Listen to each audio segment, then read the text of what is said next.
하고 예언하여 이르기를 부올의 아들 발람이 말하며 눈을 감았던 자가 말하며 하나님의 말씀을 듣는 자가 말하며 지극히 높으신 자의 지식을 아는 자 전능자의 환상을 보는 자 엎드려서 눈을 뜬 자가 말하기를 내가 그를 보아도 이때의 일이 아니며 내가 그를 바라보아도 가까운 일이 아니로다. 한 별이 야곱에게서 나오며 한 규가 이스라엘에게서 일어나서 모압을 이쪽에서 저쪽까지 쳐서 무찌르고 또 셋의 자식들을 다 멸하리로다. 그의 원수 에돔은 그들의 유산이 되며 그의 원수 세일도 그들의 유산이 되고 그와 동시에 이스라엘은 용감히 행동하리로다. 주권자가 야곱에게서 나서 남은 자들을 그 성읍에서 멸절하리로다. 또 아말렉을 바라보며 예언하여 이르기를 아말렉은 민족들의 으뜸이라 그의 종말은 멸망에 이르리로다. 또 겐 족속을 바라보며 예언하여 이르기를 내 거처가 견고하고 내 보금자리는 바위에 있도다.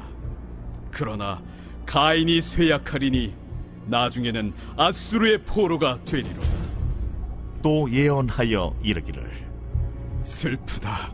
하나님이 이 일을 행하시리니 그때의 살자가 누구이랴.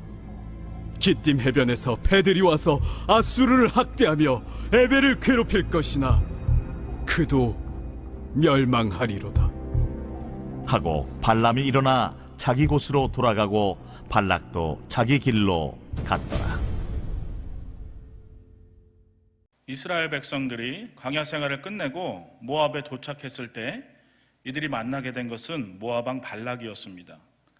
이 모압 왕 발락은 선지자 발람을 이용해서 영적인 힘으로 하나님의 백성을 무너뜨리려고 하지만은 하나님께서는 강력한 섭리로 그 모든 일 가운데 역사하시고 있습니다. 나귀의 입을 열어서 말하게 하신 하나님께서 이 발람의 입을 주관하셔서 이스라엘이 저주가 아니라 축복을 받게 하십니다. 그것도 3번에 걸쳐서 점점 더 그 축복은 커지고 강화되고 확장됩니다. 그 축복의 내용이 무엇이었습니까? 민수기 23장 9절에서 10절을 보면 여러 민족 중에 하나로 여기지 않으리로다 말씀하고 있어요. 하나님께서 특별히 구별해서 세웠다는 것입니다. 또 야곱의 티끌을 능히 세며 이들에게 번성의 복을 주셨다는 것입니다.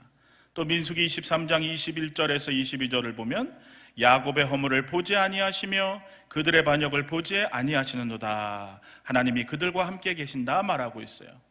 하나님께서 그들의 허물에도 불구하고 버리지 않으시고 함께 하시겠다 말씀하고 있습니다. 또 23장 23절에는 야곱을 해할 점술이 없고 이스라엘을 해할 복술이 없도다. 그 어떤 점술이나 복술도 이들에게 통하지 않는다 선포하시고 있어요. 또 24장 6절에서 7절을 보면 강가의 동산 같고 여호와께서 심으신 침향목들 같고 물가의 백향목들 같도다. 또 씨가 많은 물가에 있으리로다 말하고 있어요. 그야말로 풍성한 복을 하나님이 선포하시고 있습니다. 또 24장 9절에는 그를 축복하는 자마다 복을 받을 것이고 그를 저주하는 자마다 저주를 받을 것이다 말씀하고 있습니다. 이 하나님의 백성에 대한 말씀과 언약을 보면은 여러분 이것은 누구 한 사람을 위한 언약이 아니라 하나님의 백성, 하나님의 자녀에 대한 축복이라는 것을 우리는 알아야 합니다. 아브라함 한 사람에게 속했던 복이 아브라함의 자손에게 임했고 이스라엘 백성들에게 임하고 있습니다. 이것은 하나님의 백성 전체에 대한 하나님의 약속인 것입니다. 그래서 성경이 의미가 있는 것입니다. 그 사람 한 명에 대한 하나님의 뜻이 아니라 하나님의 자녀인 우리에게 동일한 약속이, 동일한 원리가 적용되는 것입니다. 이 성경 속에서 나를 보시는 하나님의 마음을 깨닫기를 바랍니다. 이제 이 3번의 축복 후에 모압 왕 발락은 더 이상 참지 못하고 발람에게 당장 달아나라며 엄포를 놓습니다. 그러나 발람은 이 세 번째 예언을 더욱더 크게 확장하면서 그 당시에 그 땅의 주요 족속들에 대한 예언까지 선포하게 됩니다. 오늘 본문 내용을 한번 보면 15절에서 19절까지 이스라엘에 대한 세 번째 예언과 맥락을 같이 하는 확장된 예언이 기록되어 있고, 또 20절은 아말렉에 대한 예언, 또 21절에서 22절은 겐족속에 대한 예언, 23절에서 25절은 블레셋에 대한 예언이 기록되어 있습니다. 15절부터 한번 보면은 발람 자신을 눈을 감았던 발람이라고 합니다. 그동안 축복과 저주를 하는 점술로 살아왔던 발람, 영적으로 둔한 이 발람의 눈이 감겨져 있었지만 하나님의 강력한 섭리로 이제 영적인 눈을 뜨게 하신 것입니다. 지금 이렇게 하나님의 말씀의 도구로 일시적으로 사용되고 있습니다. 그러나 후에 이 발람은 불의의 삭스의 사랑에서 결국 이스라엘을 범죄하게 하는 꾀를 내어주게 되는데, 그 일이 바로 다음에 나오는 25장의 바알볼 사건입니다. 그러므로 우리는 하나님께서 우리의 영적인 눈을 열어주시고 은혜를 주셨다고 이 발람처럼 교만하거나 자만해서는 안 되는 것입니다. 언제든지 우리는 넘어질 수 있는 존재라는 것입니다. 하나님의 권능과 환상을 경험한 발람은 결국 재물 때문에 넘어지게 됩니다.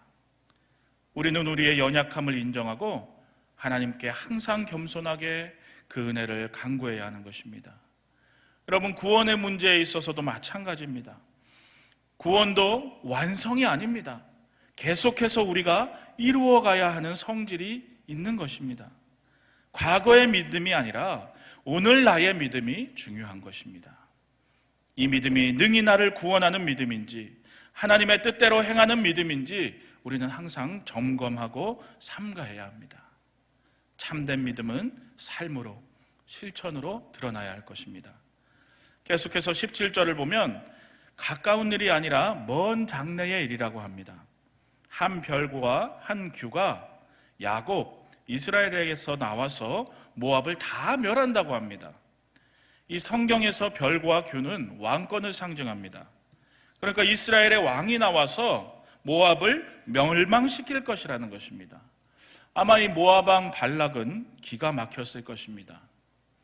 이제 저주해달라니까 이스라엘을 축복하는 데서 더 나가서 오히려 이스라엘을 해하려 했던 모압을 멸망시킬 것이라는 그런 예언을 선포하고 있는 것입니다. 또 18절에 보니까 에돔에 대해서도 또 초점을 맞춥니다. 이 에돔은 에서의 후손으로 세일산, 그러니까 모압의 남쪽에 거주지를 두고 있습니다. 모압과 에돔 족속과 그 땅이 모두 정복될 것을 예언하고 있습니다. 실제로 다윗 왕 때에 이르러서 이러한 그 예언들이 부분적으로 성취가 됩니다. 그러나 여러분들이 한번 깊이 생각해야 되는 것은, 알아야 되는 것은 이 성경에 이스라엘과 관련된 또 메시아나 왕국과 관련된 예언은 이중적인 성격을 가지고 있다는 것입니다. 가까운 미래에 이 이스라엘을 통해서 부분적으로 성취되지만은 궁극적으로는 예수 그리스도를 통해서 완전히 성취된다는 것입니다. 따라서 이 이스라엘의 왕이 세상 왕국을 멸한다는 예언은 예수 그리스도의 초림과 재림을 통해서 완벽히 성취된다는 것을 우리는 알아야 하는 것입니다. 계속해서 20절에 아말렉에 대한 예언이 나와 있습니다. 이 아말렉은 이스라엘과 철천지 원수입니다. 이스라엘이 가장 힘들 때 가장 약한 곳을 쳐서 못 살게 한 아말렉입니다. 이 아말렉 스스로 자신들을 민족들의 으뜸이라고 자랑하고 자만했지만 하나님은 약한 자를 들어서 교만한 자를 꺾으시는 것입니다. 실제로 사울과 다윗이 아말렉을 크게 격파하고 히스기야 왕 때 이들은 멸망당하게 됩니다. 계속해서 21절에서 22절은 겐족속에 대한 예언입니다. 이 아말렉과 달리 이 겐족속은 이스라엘과 비교적 좋은 관계였습니다. 모세의 처남 그 호밥이라는 사람이 있는데 이 사람이 광야 전문가죠. 이 호밥이 겐족속 사람이었습니다. 그런데 이 겐족속에 대해 무엇라 하느냐? 그 거처가 견고하다고 합니다. 난공불락의 안전한 보금자리 같아 보이지만 하나님이 함께하지 않는 한 영원토록 견고한 것은 없습니다. 하나님이 함께하지 않는 나라는 언젠가는 무너지는 것입니다. 하나님이 지켜주시지 않으면 아무리 견고한 터에 자리 잡았다고 할지라도 모래 위에 지은 집과 같은 것입니다. 여러분, 하나님이 함께하지 않으면 언제 무너질지 모르는 것입니다. 지금 내 지위가, 내 자리가, 내 재정이 견고하다고 자만하지 말고 하나님을 기억하고 하나님 앞에 겸손히 나가야 할 것입니다. 우리의 견고한 성은 오직 하나님이신 것입니다. 마지막으로 23절에서 25절은 블레셋에 관한 예언입니다. 역사적으로 보면 이 기띔 해변에서 오는 해상 침략자는 블레셋을 의미합니다.